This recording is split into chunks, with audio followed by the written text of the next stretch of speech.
आप सभी का स्वागत है हमारे YouTube चैनल द स्टडी गोल में। और आज हम सीटेट में गणित शिक्षण को कवर करेंगे, क्योंकि आपसे गणित में 30 क्वेश्चन पूछे जाते हैं। 30 में से 15 क्वेश्चन आपसे कंटेंट से बनते हैं और 15 क्वेश्चन आपके शिक्षण यानी कि पैडागोजी से जुड़े होते हैं। तो गणित शिक्षण में हम ये प्रैक्टिस सेट 3 देखेंगे। अगर आपने प्रैक्टिस सेट 1 और 2 को नहीं देखा है तो उसे आप देख लेंगे। और इस वीडियो में जानेंगे कि आपको कैसे क्वेश्चनों को सॉल्व करना है, क्या क्या निगेटिव वर्ड होते हैं, क्या पॉजिटिव वर्ड होते हैं, किस प्रकार से आप 1 या 2 विकल्पों को कैंसिल करके अपना राइट आंसर चुनेंगे। तुक्का भी लगाना है तो कैसे आप तुक्का लगाएंगे। अगर आपने अभी तक हमारा चैनल सब्सक्राइब नहीं किया है तो सब्सक्राइब कर लेंगे, और अगर आपको वीडियो अच्छा लगे तो लाइक करें, शेयर करें और हमसे जुड़ें। पहला क्वेश्चन दिया गया है कि गणित सीखने के संबंध में निम्नलिखित में से कौन सा कथन सत्य है। आपको बताना है कि निम्न 4 कथनों में से कौन सा कथन सत्य है जो गणित सीखने के संबंध में सही हो। तो पहला ऑप्शन है इसमें, गणित केवल कठोर अभ्यास से सीखा जा सकता है। तो जैसे ही आपको केवल मिल गया वो आपका आंसर कभी भी नहीं होगा, क्योंकि केवल मिल जाए, आपको ही मिल जाए, सिर्फ मिल जाए या विकल्प में आपको नहीं मिल जाए तो वो कभी भी आपका सत्य कथन नहीं होगा, यानी कि पॉजिटिव आंसर नहीं होगा। इसलिए ये आपका विकल्प कैंसिल हो गया। अगला विकल्प है, गणित सीखने के लिए एक कठिन विषय है। तो ये भी आपका ऑप्शन कैंसिल हो गया, क्योंकि कोई भी विषय कठिन नहीं है। जब हम उसको सीखेंगे तो वो हमारे लिए सरल हो जाता है। इसलिए इस विकल्प को आप कभी भी नहीं चुनेंगे कि गणित एक कठिन विषय है। अगला ऑप्शन है, आमतौर पर लड़कियां गणित में कमज़ोर होती हैं। ये भी विकल्प आप नहीं चुनेंगे, क्योंकि लड़के और लड़कियां दोनों लोग एक समान गति से सीखते हैं और समावेशी शिक्षा में आप सभी को समान समझेंगे। ये नहीं कि लड़कियां कमज़ोर होती हैं और लड़के फास्ट होते हैं, ऐसा कुछ भी नहीं है। दोनों लोग एक समान गति से सीखते हैं।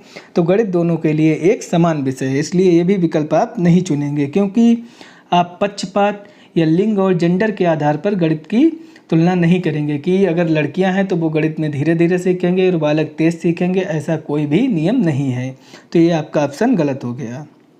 अगला ऑप्शन है आपका, हर कोई गणित सीख सकता है। और यही आपका राइट आंसर है कि गणित हर कोई सीख सकता है। गणित को अभ्यास के द्वारा, और जब हम सीखने की कोशिश करेंगे तो हर चीज़ सीख जाएंगे। तो यही आपका राइट विकल्प हो गया कि हर कोई गणित सीख सकता है। क्योंकि इसमें पॉजिटिव आंसर है वो डी विकल्प है, क्योंकि यहाँ पे सही कथन पूछा जा रहा था, तो डी विकल्प आपका सही हो गया। अगला क्वेश्चन देखेंगे, निम्नलिखित में से कौन सा 11,1111 संख्या का प्रतिनिधित्व कर रहा है। आपको बताना है कि इन 4 विकल्पों में से कौन सा विकल्प है जो 11,1111 संख्या का प्रतिनिधित्व कर रहा है। पहला ऑप्शन यहाँ पे रोमन में दिया गया है। ये रोमन में 11 11 11 3 बार लिखे गए हैं, तो इसलिए ये आपका विकल्प नहीं होगा। अगला दिया गया ऑप्शन, यहाँ पे बी ऑप्शन देख लेंगे। यहाँ पे 1,11,111 दिया गया है, ये भी आपका ऑप्शन नहीं होगा। डी ऑप्शन तो बिल्कुल भी नहीं होगा। तो इसमें आप देख रहे होंगे कि आपको सी ऑप्शन मिल रहा है, लेकिन ये कैसे सही है तो इसको आप ऐसे देखेंगे। इसको आप कॉपी में आप अपने नोट करेंगे। पहले आप 11,000 लिखेंगे, उसके बाद आप 1100 लिखेंगे। 1100 लिखने के बाद आप 11 लिखेंगे, क्योंकि यहाँ पे कहा गया है 11,1111। और जब आप इनको ऐड करेंगे तो 1 1 1 1 1 2 और 1 12,111 आ रहा है। तो इस प्रकार से जब आप इनको जोड़ेंगे तो आपको 12,111 मिल जाएगा, और यही 11,1111 का प्रतिनिधित्व कर रहा है। तो सी ऑप्शन आपका सही हो गया। अगला क्वेश्चन देखेंगे, पाइथागोरस प्रमेय को सिखाने के लिए एक शिक्षक ने एक शीट वितरित की है जिस पर समकोण वाले 4 त्रिभुजों को खींचा गया था, और बच्चों को त्रिभुज की भुजाओं के बीच संबंध खोजने के लिए कहा जाता है।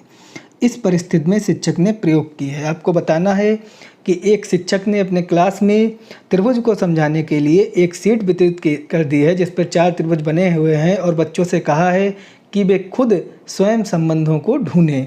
तो इसमें पहला ऑप्शन दिया गया है प्रयोगशाला विधि। पूछा जा रहा है इसमें कौन सी विधि प्रयोग की है शिक्षक ने। तो प्रयोगशाला विधि बिल्कुल भी प्रयोग नहीं की है, क्योंकि प्रयोगशाला विधि में आप प्रयोगों के द्वारा सीखते हैं और यहाँ पर कोई भी प्रयोग नहीं किया जा रहा है। क्योंकि जब आप प्रयोग करते हैं प्रयोगशाला में जाकर, उसको प्रयोगशाला विधि कहते हैं। अगला है आगमन विधि। तो सबसे पहले जानेंगे आगमन विधि होती क्या है। आगमन विधि में हम कई उदाहरणों के द्वारा एक नियम निकालते हैं, यानी कि अनेक उदाहरणों के द्वारा, अनेक उदाहरण पर हम प्रयोग करते हैं, तब हम एक नियम निकाल लेते हैं, उसी को आगमन विधि कहते हैं। तो इसको हम रोक के रखेंगे कि शायद ये विकल्प हो जाए। अगला ऑप्शन है आपका निगमन विधि। निगमन विधि का तात्पर्य होता है एक सीधे तौर पर नियम होता है या सीधे तौर पर एक सूत्र होता है और उसी के द्वारा हम अपनी समस्या को सॉल्व कर लेते हैं। जैसे कि पाइथागोरस प्रमेय है, अगर आपको कर्ण का मान निकालना है तो पाइथागोरस प्रमेय में एक सीधे तौर पर सूत्र दे दिया गया है कि कर्ण स्क्वायर बराबर लंब स्क्वायर प्लस आधार स्क्वायर। इसी को निगमन विधि कहते हैं। जब आपको एक रटा रटाया कंठस्थ किया हुआ एक सूत्र पता होता है या नियम पता होता है और उसी का हम फॉलो करते हैं तो उसको निगमन विधि कहते हैं। तो ये आपका ऑप्शन नहीं होगा, क्योंकि यहाँ पर कहा गया है कि एक शीट वितरित की गई है जिस पर समकोण वाले 4 त्रिभुज खींचे हुए हैं और छात्रों से खुद कहा गया है कि वे अपने त्रिभुजों के जो संबंधों को हैं वो खुद निकालें। तो यहाँ पर एक आगमन विधि का प्रयोग किया गया है। लास्ट में ये भी व्याख्यान देख लेंगे तो व्याख्यान विधि भी नहीं होगी, क्योंकि व्याख्यान विधि में जब शिक्षक खुद उसको डिफाइन करे, व्याख्या करे, तो उसको व्याख्यान विधि कहते हैं। तो इसमें जो सही ऑप्शन है आपका आगमन विधि है, क्योंकि यहाँ पर समकोण त्रिभुज के कई उदाहरण दिए गए हैं और उन उदाहरणों से छात्रों को स्वयं एक नियम निकालना है, एक संबंध बनाना है। तो राइट ऑप्शन आपका आगमन विधि हो गया। अगला क्वेश्चन देखेंगे, निम्नलिखित में से कौन सा कथन संकल्पना मानचित्र के बारे में सही नहीं है। पहले तो आप नहीं को अंडरलाइन कर लेंगे, क्योंकि एग्जाम में आपको नहीं दिखना बंद हो जाता है, इसलिए नहीं जब आप अंडरलाइन कर लेंगे तो आपको याद रहेगा कि आपको गलत विकल्प चुनना है, यानी कि निगेटिव विकल्प चुनना है, सही विकल्प या पॉजिटिव विकल्प नहीं चुनना है। पहला ऑप्शन है आपका संकल्पना मानचित्र नए शिक्षण को पूर्व ज्ञान से जोड़ने में सहायक है। ये बिल्कुल सही विकल्प है, लेकिन आपको नहीं वाला बताना है, इसलिए आपका ये गलत हो गया, क्योंकि आपको यहाँ पे निगेटिव चुनना है। अगला आपका विकल्प है संकल्पना मानचित्र अंतः संबंधित अवधारणाओं और उन्हें जोड़ने वाले लिंक का संग्रह प्रस्तुत करता है। तो ये भी बिल्कुल सही है, लेकिन ये आपका विकल्प नहीं होगा, क्योंकि यहाँ पर गलत पूछा गया है। अगला है संकल्पना मानचित्र प्रकृति में पदानुक्रमित है। ये भी आपका बिल्कुल सही है, लेकिन आप इसको चुनेंगे नहीं, क्योंकि आपको गलत विकल्प चुनना है। अगला ऑप्शन है आपका संकल्पना मानचित्र केवल शिक्षकों द्वारा बनाया जाना चाहिए। तो यही आपका विकल्प सही हो गया, क्योंकि पहली बात तो यहाँ पर केवल मिल गया और केवल जैसे ही मिल गया आप जानते हैं कि ये विकल्प कभी भी सही नहीं होगा। लेकिन यहाँ पर जब नहीं वाला पूछा जा रहा है निगेटिव, तो आपको निगेटिव वर्ड भी मिल गया, तो यही आंसर भी आपका हो गया, क्योंकि यहाँ पे निगेटिव बात कही गई है कि संकल्पना मानचित्र केवल शिक्षकों द्वारा बनाया जा सकता है। ऐसा कुछ भी नहीं है जो केवल टीचर के द्वारा बनाया जा सकता हो और उसको स्टूडेंट ना बना पाए। इसलिए जहाँ पर केवल, सिर्फ और ही जैसे शब्द आपको मिल जाएं उस विकल्प को आप नहीं चुनेंगे। तो इसलिए इसका राइट विकल्प चौथा हो गया, क्योंकि यहाँ पर नहीं पूछा जा रहा था, इसलिए आप निगेटिव विकल्प चुनेंगे। अगर आपको वीडियो अच्छा लग रहा है तो हमारे चैनल को ज़रूर सब्सक्राइब करें और लाइक करें, शेयर भी करें, और इसी प्रकार से आप क्वेश्चनों को सॉल्व करें कि एक या दो विकल्पों को पहले कैंसिल कर दें, फिर अगर आप दो विकल्पों पे तुक्का भी लगाएंगे तब भी आपके सही होने के चांस 50% रहेंगे, यानी कि आपके आंसर की सही होने की जो प्रोबेबिलिटी होगी वो ज़्यादा से ज़्यादा होगी। तो ऐसे ही आप एग्ज़ाम में भी क्वेश्चनों को टिक करें। तो अगला क्वेश्चन है, निम्नलिखित में से कक्षा में हो रहा कौन सा कार्य एक गतिविधि है। आपको बताना है कि निम्नलिखित में से कौन सा ऐसा कार्य है जो कक्षा में हो रहा है और जो एक गतिविधि है। पहला है बच्चों का अन्वेषण में लगना। अन्वेषण का तात्पर्य होता है विवेचना में या जांच में लगना, तो ये ऑप्शन अभी रोक के रखेंगे कि शायद ये हो जाए। दूसरा है शिक्षक समझाते हैं कि प्रश्न कैसे हल करें, तो इसको भी हम रोक के रखेंगे, क्योंकि आपको बताना है कि कौन सी एक गतिविधि है। अगला ऑप्शन है आपका बच्चों द्वारा कविता के रूप में गिनती का वाचन, तो अभी हम बताएंगे कौन सा विकल्प सही है, इसको भी रोक कर रखेंगे। बच्चों द्वारा श्याम पट से नकल करना, ये तो आपका ऑप्शन कैंसिल हो गया, क्योंकि नकल की बात या रटने की बात, याद करने की बात आप कभी भी सही विकल्प पे नहीं टिक करेंगे। तो अब आप देख रहे होंगे आपके पास ये 3 ऑप्शन है, लेकिन इन 3 ऑप्शनों में से आपको सही विकल्प तीसरा लग रहा होगा, क्योंकि जो यहाँ पर एक गतिविधि पूछी गई है कक्षा की, और बच्चों द्वारा कविता के रूप में गिनती का वाचन एक गतिविधि है, क्योंकि जब बच्चे गिनती, जैसे गणित में वो गिनती पढ़ रहे हैं, याद कर रहे हैं, तो उनको एक लयबद्ध तरीके से पढ़ रहे हैं, एक कविता के रूप में उन्हें बदल कर, यानी कि वो लयबद्ध तरीके से जब पढ़ेंगे, कविता के रूप में पढ़ेंगे, तो वे चीज़ें जल्दी सीखेंगे, उन्हें जल्दी याद होंगी और उनका जो लर्निंग पॉइंट होगा वो ज़्यादा स्ट्रांग होगा जब उसको लयबद्ध तरीके से प्राइमरी लेवल में सीखेंगे। तो इसका राइट विकल्प तीसरा हो गया, क्योंकि यहाँ पर कहा गया है कि बच्चों द्वारा कविता के रूप में गिनती का वाचन। अगला क्वेश्चन देखेंगे, गणित में सीखने के प्रतिफल इसलिए विकसित किए गए हैं ताकि। तो आपको बताना है कि गणित में सीखने के प्रतिफल का तात्पर्य होता है कि आपका कंसीडर से, कि कंसीडर किस लिए विकसित किए गए हैं उसको बताना है आपको।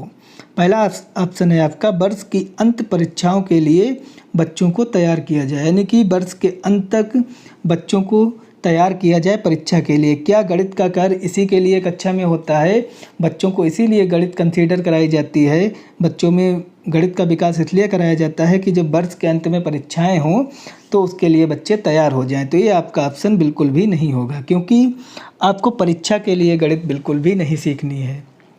अगला ऑप्शन है आपका, गणना के लिए बच्चों को लघु विधियाँ बताई जाएँ। लघु विधि का तात्पर्य है केवल आपको आंसर बता दिया जाए, तो ये भी आपका ऑप्शन नहीं होगा, क्योंकि आपको पहले गणित में चीज़ों को समझाना है, कॉन्सेप्ट बनाना है, उदाहरण देने हैं, जिसके बाद वो समझें चीज़ों को। ऐसा नहीं है कि डायरेक्ट आप उनको नियम बता देंगे।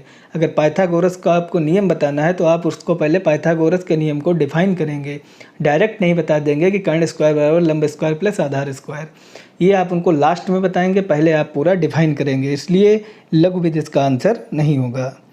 अगला ऑप्शन है आपका, विभिन्न शैक्षणिक सर्वेक्षणों में बच्चों की उपलब्धि बढ़ाई जाए।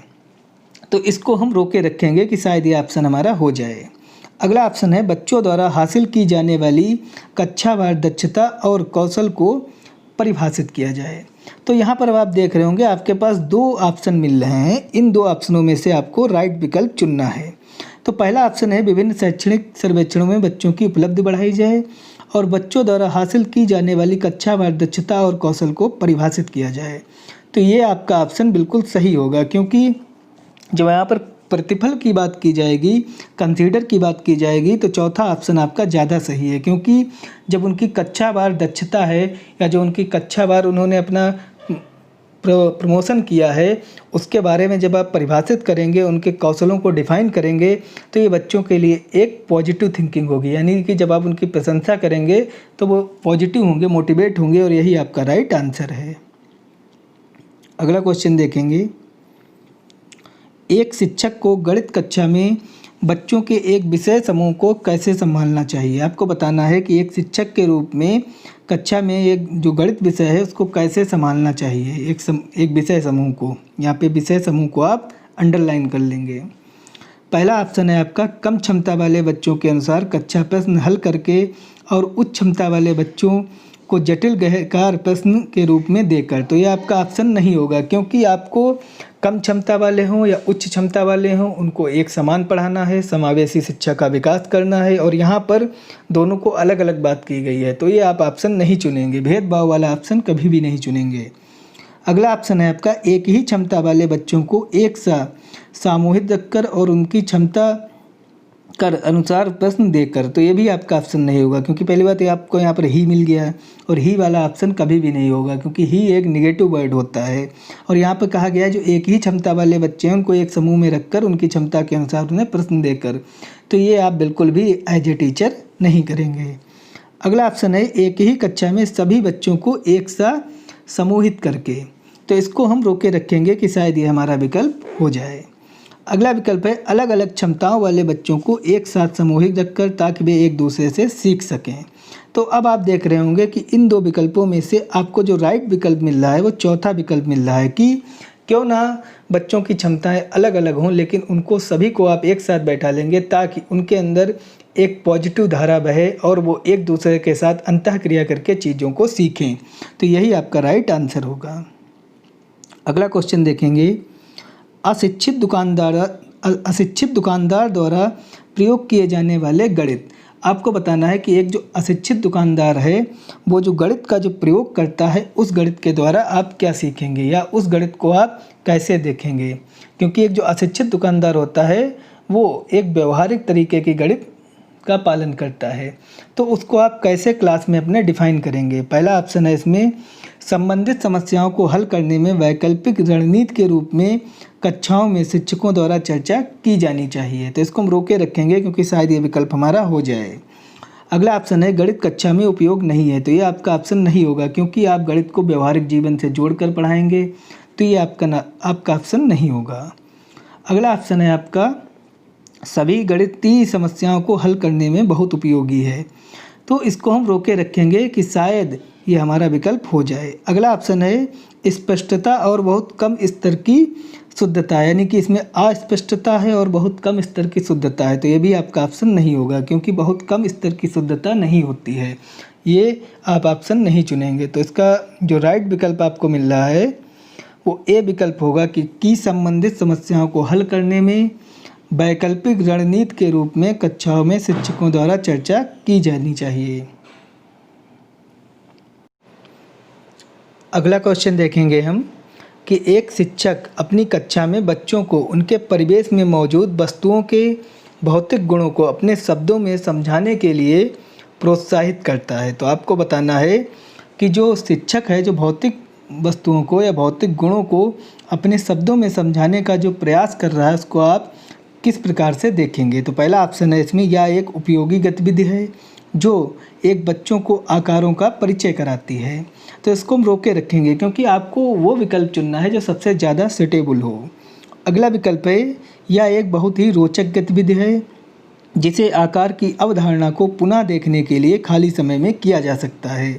तो इसको भी हम रोके रखेंगे। अगला ऑप्शन है, या बच्चों को अनौपचारिक रूप से किसी वस्तु के भौतिक गुणों का निरीक्षण करने का अवसर देता है जो आकारों के बारे में उनकी समझ को गहन बनाता है। तो आप देख रहे होंगे ये विकल्प ज़्यादा सुटेबल है। लेकिन चौथा भी देख लेंगे, बच्चे अपनी भाषा में वस्तुओं को समझाने का आनंद लेते हैं, जैसे कि वे डम्ब सराडस देखने का आनंद लेते हैं।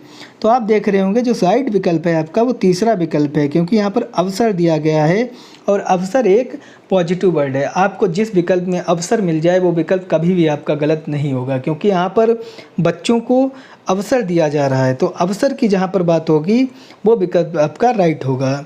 तो भौतिक गुणों का इसलिए शिक्षक अपने शब्दों में व्याख्यान कर रहा है कि बच्चे जो है वो अनौपचारिक रूप से वस्तु के भौतिक गुणों का निरीक्षण करें और उनको ये अवसर प्राप्त हो जिससे उनका कॉन्सेप्ट बन सके। तो यही इसका राइट आंसर होगा। अगला क्वेश्चन देखेंगे, रोमन अंकों के उपयोग आमतौर पर हिंदी अरबी अंकों जैसी संख्याओं के लेखन में क्यों नहीं होता है? आपको बताना है कि रोमन अंकों का उपयोग हिंदू अरबी संख्याओं में क्यों नहीं होता है। पहला है, बच्चे वर्णमाला और रोमन अंकों में भ्रमित हो जाते हैं, यह आपका ऑप्शन नहीं होगा। रोमन अंक स्थानीय मान का नियोजन नहीं करते, इसलिए इन अंकों का उपयोग करके गणना करना मुश्किल होता है, तो इसलिए हम इसको रोके रखेंगे। अगला है, रोमन अंकों को याद करना मुश्किल है, ये भी नहीं होगा विकल्प। रोमन अंकों का उपयोग करके संख्याओं को बनाना एक जटिल कार्य है, तो ये भी विकल्प नहीं होगा। तो इसका जो राइट विकल्प है वो दूसरा विकल्प है क्योंकि रोमन अंकों में स्थानीय मान का नियोजन नहीं है। जब स्थानीय मान का नियोजन नहीं होगा तो हम उसको संख्याओं के रूप में स्पष्ट तरीके से व्यक्त नहीं कर सकते। तो राइट आंसर इसका दूसरा हो गया। अगला क्वेश्चन देखेंगे, प्राथमिक कक्षाओं में बच्चे गणित में क्या सीखते हैं, इसके आकलन का ध्यान किस पर नहीं होना चाहिए? तो आपको नहीं वाला बताना है कि किस पर नहीं होना चाहिए शिक्षक का ध्यान। तो पहला ऑप्शन है गणित की समस्याओं का जवाब देने में सटीकता, तो इसको हम रोके रखेंगे। अगला है गणितीय भाषा का विकास। अगला है गणितीय अवधारणाओं को समझना। चौथा है तर्क कौशल का विकास। तो आपको बताना है कि शिक्षक को आकलन करते समय किसका ध्यान नहीं देना है।